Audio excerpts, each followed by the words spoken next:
Welcome to today's deep dive. We have a pretty compelling mission for you today. Oh, yeah, absolutely. We're exploring an excerpt from N16 thesis concerning this concept called buffer in society. And, well, our goal is to uncover exactly why modern life suddenly feels like it has absolutely zero margin for error. Right. Because we've always been told that eliminating waste is the ultimate sign of progress, you A know? holy grail of progress. Exactly. Yet here's where it gets really interesting. Despite decades of streamlining, one tiny delay or like a single missing worker can now trigger these massive societal disruptions. Yeah, and to understand why our systems break down so easily now, we really have to examine what that aggressive push for efficiency just quietly destroyed in the background. Right. Because across virtually every sector, society has compressed its buffers to the absolute limit. I mean, we see this in just-in-time logistics, where warehouses hold almost zero extra inventory. We see it in perfectly synchronized power grids, administrative departments running on skeleton crews, and chronic shortages in healthcare. Yeah, the entire societal safety net has just been pulled completely taut. Precisely. It feels like driving bumper to bumper at 100 miles per hour. Like the speed is incredible, Oh, sure. but there is zero room to hit the brakes if the car in front of you so much as taps theirs. That is a perfect analogy. So, okay, let's unpack this. I don't think the source is saying efficiency is actually bad. No, not it. It's more that we mistakenly labeled essential shock absorbers, like spare staff, extra time, or redundant equipment, as just waste. Well, that distinction is the core of the issue.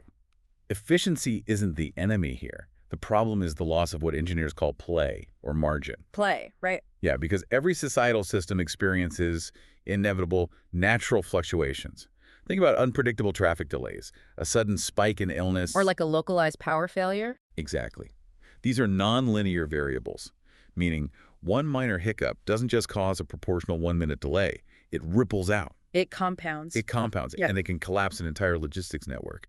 We used to absorb those ripples with excess inventory and backup personnel simply sitting idle. But as optimization accelerated, organizations just cut all of that play out to save costs. Exactly. Okay, so since human unpredictability causes those ripples, my instinct is to assume future technology will just swoop in and save us. I mean, AI is the ultimate optimizer.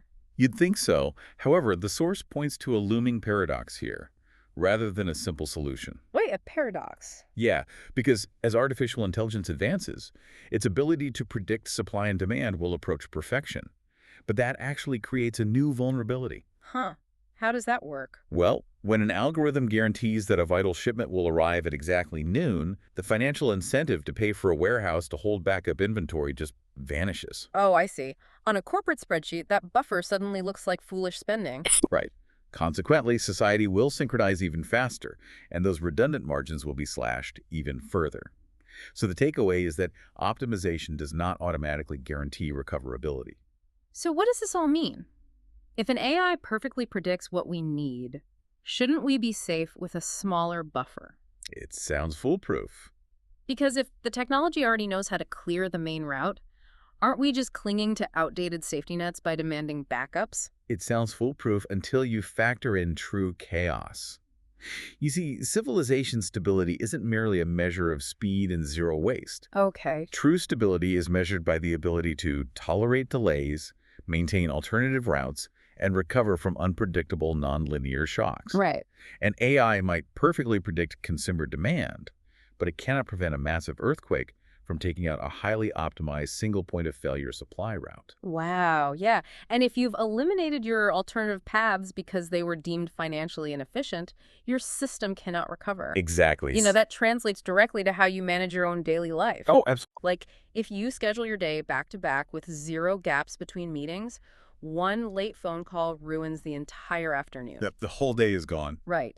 That slack or spare time in your schedule isn't inefficiency. It is your personal infrastructure for resilience. And the text ultimately suggests we must completely redesign our concept of margin, viewing it as essential social infrastructure rather than a bug to be optimized away. And that leaves us with a really provocative thought to explore on your own. It really does. In an AI-driven, hyper-efficient future where every second and cent is optimized, how long will it be before we actually start financially rewarding companies or even individuals simply for doing nothing? Getting paid just to be a buffer. Yes. Imagine getting paid just to hold spare capacity, serving as a designated shock absorber just in case the car ahead slams on the brakes.